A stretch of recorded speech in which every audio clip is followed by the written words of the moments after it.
Welcome to another episode of the Bug Bite hosted by yours truly, Tech Coach Ralph, where we are engineered to win. In today's episode, we are going to be reviewing a WordPress hack that is affecting quite a few users. So far, it doesn't seem like it's too many sites, but we are going to get into it to see what's going on. And if you have a WordPress website, which a lot of people do, and you have this particular plugin installed, then you're going to want to make sure you get upgraded and make sure that you have not have been affected by this hack. Make the necessary adjustments because, once they get into your site, once these hackers get into your site, it can be catastrophic to your business, to your reputation. Being that we've been talking about cybersecurity the past few weeks, this is going to be a very, very important article for you to make sure that you're aware of and that you make any necessary adjustments. All right. So let's just jump right into it. Let's not waste any time. So this article is brought to us by Bleeding Computer. The title says, Hackers exploit WordPress plugin flaw to infect 3,300 sites with malware. This article is written by Bill Toulis. So it says, hackers are breaching WordPress sites by exploiting a vulnerability in outdated versions of Pop-Up Builder plugin, infecting over 3,300 websites with malicious code. So in the grand scheme of things, 3,300 sites doesn't seem that serious. However, depending on how popular those websites might be, it can be affecting a lot of the users of those websites, as well as it might be the current amount that it's found so far, while it can actually be a lot more if this isn't fixed. It says the flaw leveraged in the attack is tracking as CVE 2023-6000, a cross-site scripting XSS vulnerability impacting Pop-Up Builder version 4.2.3 and older, which was initially disclosed in November 2023. So we are in March 2024 right now. So that goes so November to December, December to January, January to February, February to March. So that's 4 months that this was initially disclosed, and people are still being affected by it. And why is that? A high probability is that people don't follow their plugins as closely as they should, and they don't update them as often as they should. Sometimes when you have the mindset of if it's not broken, why fix it? Well, a lot of times that it actually is broken, but you don't know about it because you're not doing the proper maintenance on your applications. And especially if this website is something that is meaningful to you and people are using it, you need to make the necessary adjustments to make sure it stays up to date and clean. It says, a Balada injector campaign uncovered that at the start of the year exploited the particular vulnerability to infect over 6,700 websites, indicating that many site admins hadn't patched their patch quickly enough. Right, so the update was available since maybe around November, but as of January, 6,700 sites were infected, and that comes through poor maintenance where we are not properly upgrading our sites.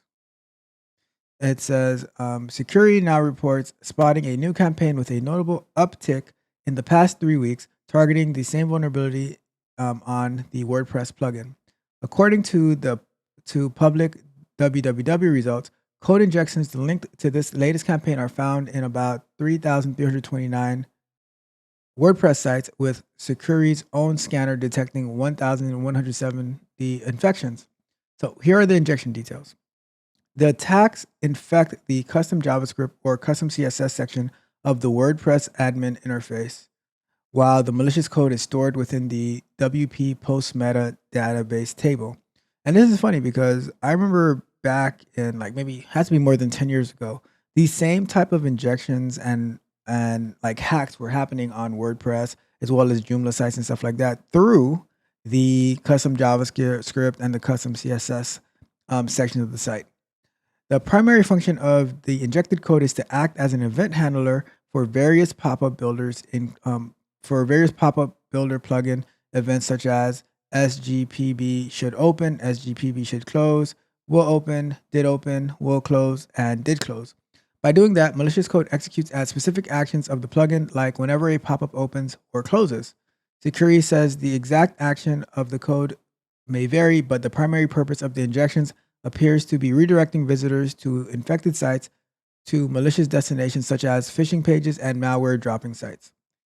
Specifically, in some infections, the analysts observed the code injecting a redirect URL HXXP TT incoming dot travel traffic, some scam website, right? As the redirect parameter for the contact form 7 pop up. And this is an example of the code here where they inject the redirect.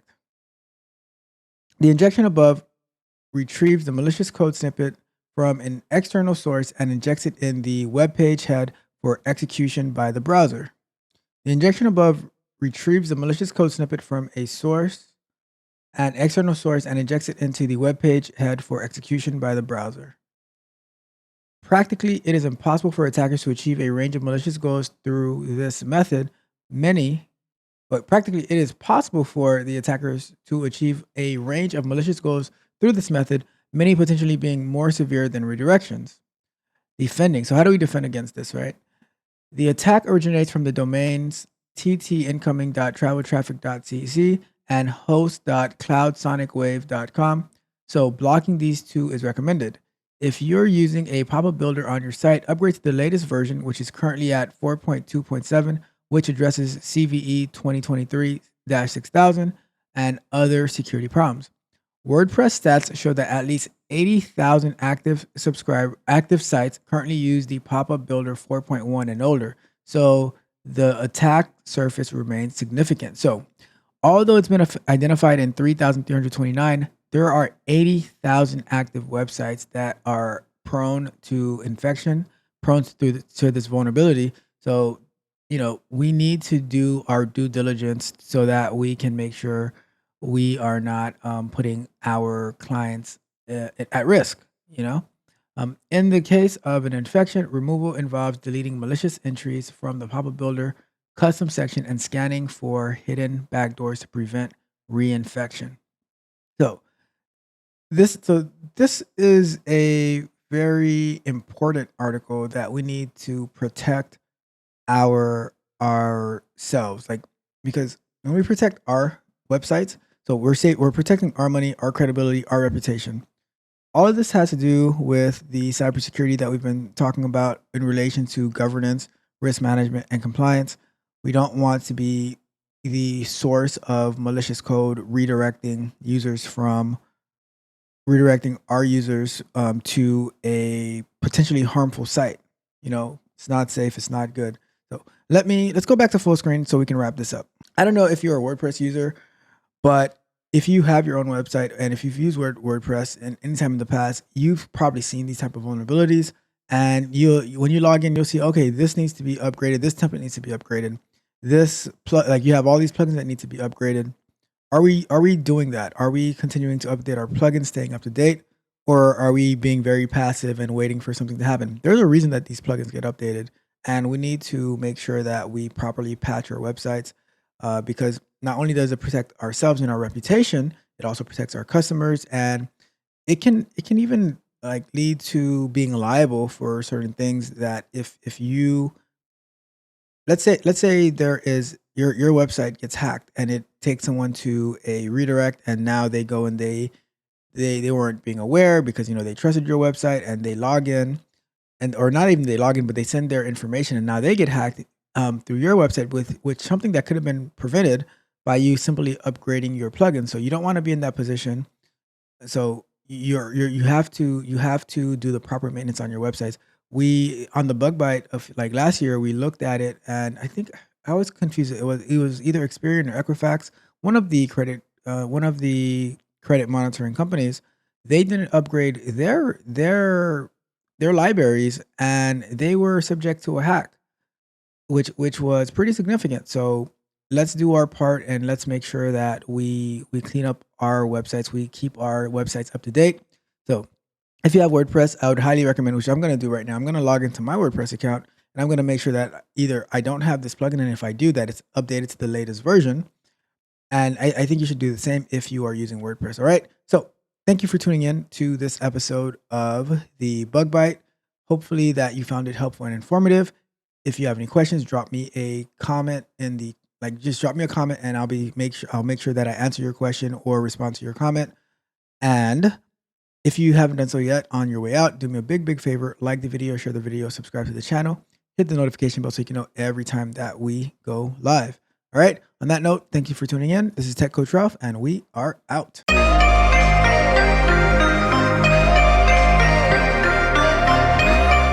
If you enjoyed the fascinating information shared in this video and you want more, be sure to hit the subscribe button to Tech Coach Ralph to be notified for new videos. Enigmatic Joker.